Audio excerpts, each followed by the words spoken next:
नमस्कार मंडळी, आज आपण आईच्या हातची पारंपरिक अळीवाच्या लाडूची रेसिपी बघणार आहोत। यासाठी आपण अर्धी वाटी अळीव घेतले आहे। हे अळीव आपण स्वच्छ धुवून गरम दुधात भिजवून घेणार आहोत। साधारण पाऊण कप दूध आपण इथे वापरला आहे। दुधाऐवजी आपण नारळाचं पाणी देखील वापरू शकता। 2 ते 2.5 तास अळीव चांगले भिजले की एका कढईमध्ये 2 चमचे तूप गरम करून घेऊयात आणि यावर अळीव छान परतून घेऊयात।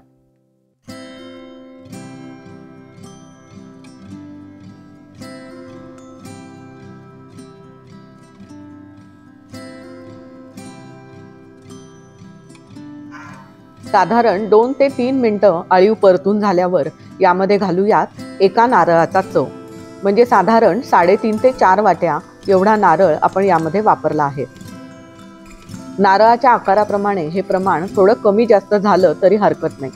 हल्ली आपण सगळे किती वाट्या, किती ग्रॅम, किती कप असं मोजून सगळं करतो, पण आपल्या आई आजी सढळ हाताने अंदाजाने सगळं करायच्या।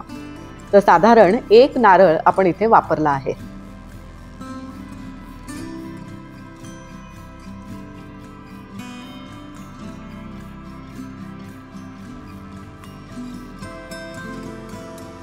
नारळ आणि अळीव साधारण परतून झाल्यावर यात घालूयात 2.25 ते 3 वाट्या गूळ। गूळ छान गोड असला पाहिजे, यासाठी पिवळ्या गुळाच्या ऐवजी जरा काळपट गूळ वापरूया, म्हणजे लाडवाला रंग सुद्धा छान येतो। हे मिश्रण छान आळेपर्यंत आपण परतून घेऊया।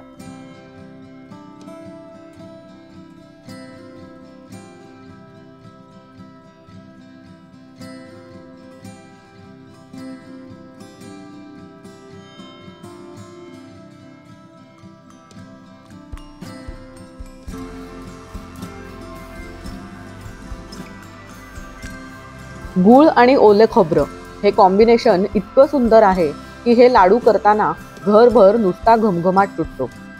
अळीव उष्ण असल्याने विशेषतः थंडीच्या दिवसात हे लाडू केले जातात, पण आई म्हणते की कंबरदुखी, केस गळती, स्त्रियांचे काही प्रॉब्लेम यासाठी हे लाडू वर्षभर देखील उपयुक्त ठरतात।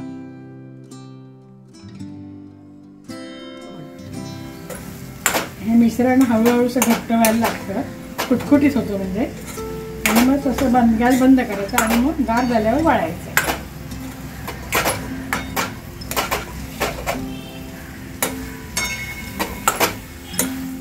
आपल्या आवडीप्रमाणे यामध्ये आपण ड्रायफ्रूट्स देखील वापरू शकतो। तुम्ही बघू शकता की मिश्रण छान आळले गेलं आहे। आता हे मिश्रण पूर्ण गार झाल्यानंतर लाडू वळायला घेऊयात।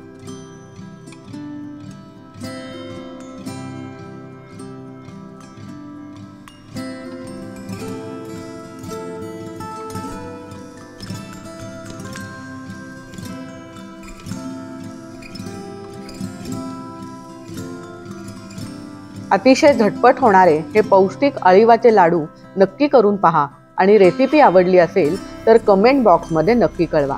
आणि हो, अशाच सोप्या झटपट रेसिपीसाठी SK रेसिपीजला सबस्क्राईब करायला विसरू नका।